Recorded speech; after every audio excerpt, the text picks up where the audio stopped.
This video sponsored by Educast.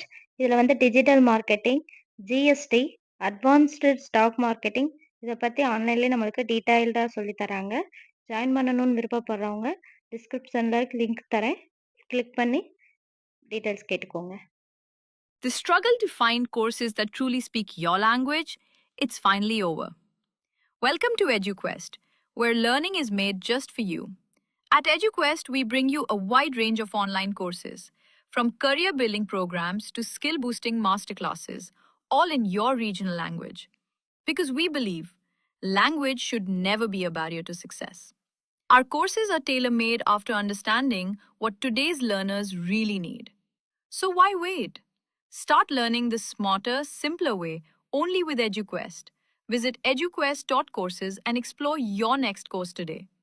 And hey, don't miss out on our exciting offers and promotions.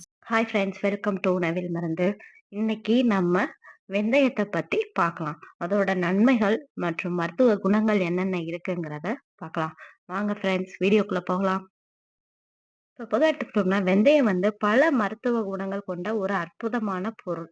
இது வந்து செரிமானத்தை மேம்படுத்துவதோடு நீரிழிவு நோயை கட்டுப்படுத்த ரொம்ப ஹெல்ப்ஃபுல்லா இருக்குது.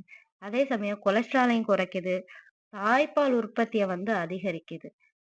அது இல்லாம சில உடல்நல பிரச்சனைகளையும் சரி செய்து அதை எப்படின்னு பார்க்கலாம். இப்ப வெந்தயத்தோட பயன்கள், முக்கிய பயன்களை பத்தி பார்க்கலாம். அதுல ஃபர்ஸ்ட் செரிமானத்தை மேம்படுத்துது. வெந்தயம் வந்து செரிமான நொதிகளின் உற்பத்தியை அதிகரிச்சு செரிமானத்தை வந்து மேம்படுத்துது. அதோடு இல்லாம வாயு மற்றும் மலச்சிக்கல் போன்ற பிரச்சனைகளையும் குறைக்குதுன்னு சொல்றாங்க. செகண்ட் ஒன் வந்து சர்க்கரை அளவை கட்டுப்படுத்துவது. வெந்தயத்துல உள்ள நார்ச்சத்து வந்து ரத்தத்துல சர்க்கரை அளவை கட்டுப்படுத்த உதவுகிறது. இது நீரிழிவு நோயாளிகளுக்கு மிகவும் முக்கியமான ஒரு அங்கமா இருக்குது. சுகர் ப்ராப்ளம் இருக்கிறவங்க டெய்லி ஒரு குறிப்பிட்ட அளவு, அதிகமா எடுத்துக்கூடாது, ஒரு குறிப்பிட்ட அளவு வெந்தயத்தை நைட்லயே ஊற வச்சு அதை காலையில அந்த தண்ணியையும் பிளஸ் வெந்தயத்தையும் சாப்பிட்டோம்னா நம்ம சுகரை வந்து ரொம்ப கண்ட்ரோல்லயே வைக்குதுன்னு ஆய்வகத்துல சொல்றாங்க. அடுத்தது வந்து கொலஸ்ட்ரால் அளவை குறைத்தல். வெந்தயம் வந்து ரத்தத்துல இருக்க கொலஸ்ட்ரால் அளவை குறைக்கவும் இதய நோய்களின் அபாயத்தை குறைக்கவும் உதவியா இருக்கு.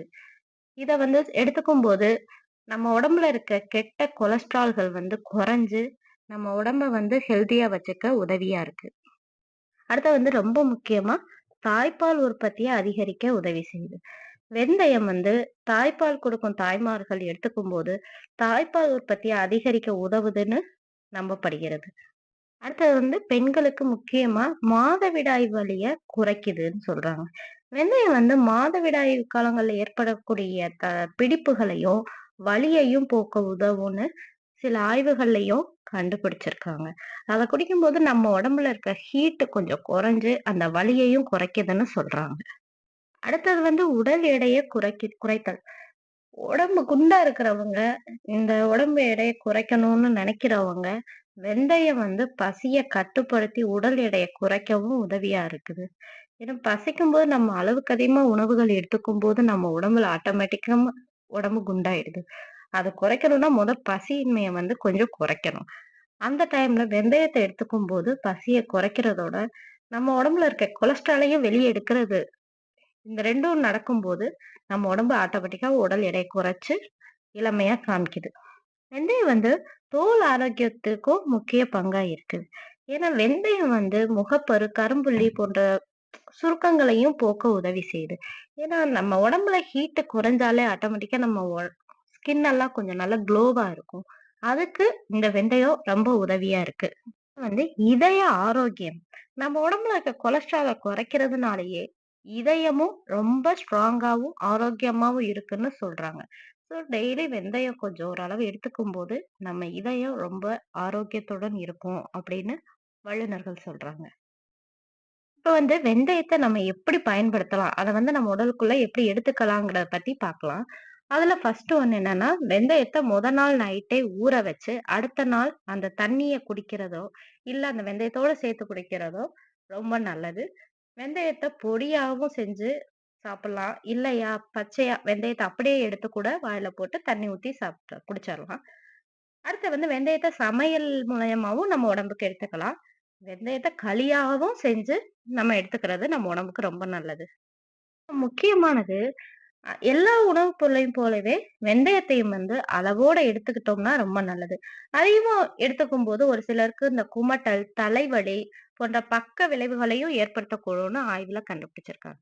எந்த ஒரு உணவா இருந்தாலும் மருந்து போல அளவா எடுத்துக்கிற வரைக்கும் நம்ம உடம்புக்கு ரொம்ப நல்லது. அது அளவுக்கு மீறும்போது அது அதிகமா நம்மளுக்கு பக்க விளைவுகளையும் குடுக்குது.